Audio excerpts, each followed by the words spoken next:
Dimanche du Saint-Sacrement, le Seigneur soit avec vous. Et avec votre esprit. Évangile de Jésus-Christ selon saint Luc. Gloire à toi, Seigneur.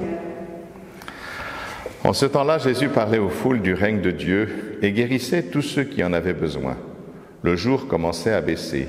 Alors les 12 s'approchèrent de lui et lui dirent « Renvoie cette foule, qu'ils aillent dans les villages et les campagnes des environs afin d'y loger et de trouver des vivres.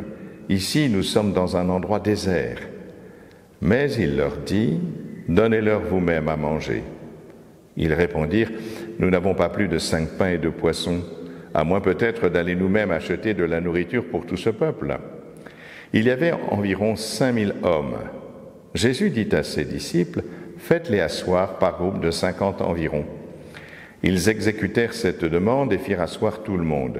Jésus prit les 5 pains et les 2 poissons, et levant les yeux au ciel, il prononça la bénédiction sur eux, les rompit et les donna à ses disciples pour qu'ils les distribuent à la foule. Ils mangèrent et ils furent tous rassasiés. Puis on ramassa les morceaux qui leur restaient. Cela faisait 12 paniers. Acclamons la parole de Dieu. Louange à toi, Seigneur Jésus.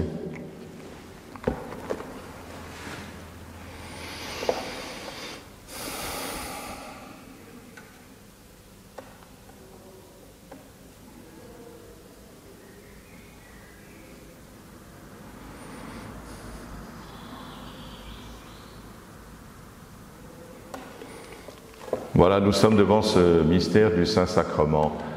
Et c'est vrai que c'est étonnant parce qu'au début du christianisme, figurez-vous, les procureurs voulaient empêcher l'extension du christianisme, bien sûr, de cette religion, et ils ont cherché des prétextes pour condamner à mort les chrétiens.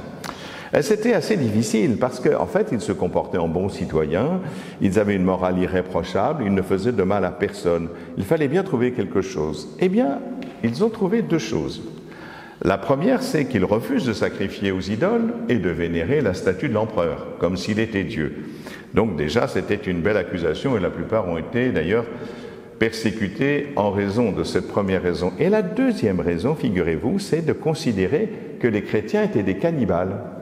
Et oui, cette ultime charge reposait sur les phrases même de Jésus, que les procureurs avaient beau jeu de citer. « Moi, je suis le pain vivant qui est descendu du ciel. Si quelqu'un mange de ce pain, il vivra éternellement. » Et puis aussi, surtout, « Ma chair est la vraie nourriture. » Eh bien, alors dites donc, oui, d'ailleurs, même les apôtres sont restés avec Saint-Pierre, qui a dit « Tu as les paroles de la vie éternelle. » Mais beaucoup l'ont quitté à cause de ces paroles-là. Donc voilà. C'était facile de les accuser, puisque les chrétiens eux-mêmes disent qu'ils mangent la chair du Christ. Alors un émissaire fut diligenté pour vérifier ce dont il s'agissait. Donc l'empereur a envoyé un certain Pline le Jeune. Et l'enquête de celui-ci il a écrit à l'empereur, montre que les chrétiens ne sont pas des cannibales. Il dit à l'empereur que leur langage est symbolique. Et donc l'accusation de cannibalisme envers les chrétiens est tombée d'elle-même. Mais regardons de plus près. Pline dit que nos paroles sont symboliques. Non, ce n'est pas symbolique. Le pain consacré par les paroles du Christ ne sont pas symboliquement le corps du Christ. Absolument pas. Ils sont le corps du Christ. Le pain est son corps. Le pain est sa chair, vraiment. Mais ce qu'il faut comprendre, c'est que pour les Hébreux, quand on parle de chair, il ne s'agit pas de viande. Quand on parle de chair, c'est la personne tout entière. Et donc, le mystère que nous célébrons dans le Saint-Sacrement, c'est ce que nous appelons la transsubstantiation. La matière reste bien du pain. Chimiquement, c'est du pain. Mais la réalité qui se tient sous la matière, c'est pour ça que ça s'appelle la substance, eh bien, c'est le corps du Christ. À cause des paroles que le Christ lui-même dit dans la bouche du prêtre. Vous le savez, nous croyons vraiment que c'est pour cela que nous sommes ordonnés, d'ailleurs nous les prêtres, que le Christ vient lui-même dire ces paroles. Le prêtre devrait dire « ceci est le corps du Christ ». Non, il dit « ceci est mon corps », c'est pas son corps. Et donc nous pensons que c'est le Christ qui vient dans la bouche du prêtre dire « ceci est mon corps ». Et comme les paroles du Christ sont performatives, c'est-à-dire elles accomplissent ce qu'elles disent, eh bien véritablement ce pain devient son corps.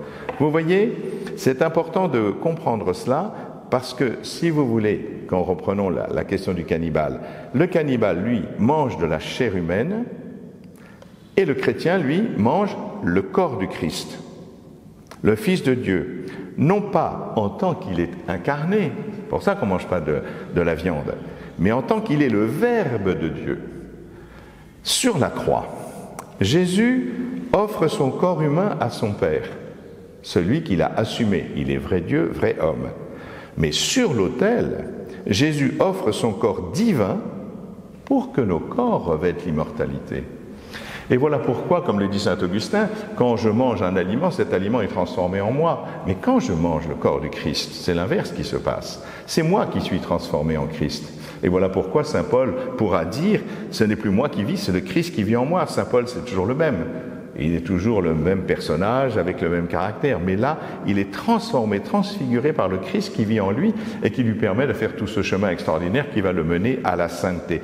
Et il en est de même pour chacun d'entre nous. Voilà, frères et sœurs, si nous recevons le corps du Christ, c'est pour recevoir la vie de Dieu, la vie éternelle. Eh bien, n'hésitez pas à venir chercher cette nourriture substantielle. Amen.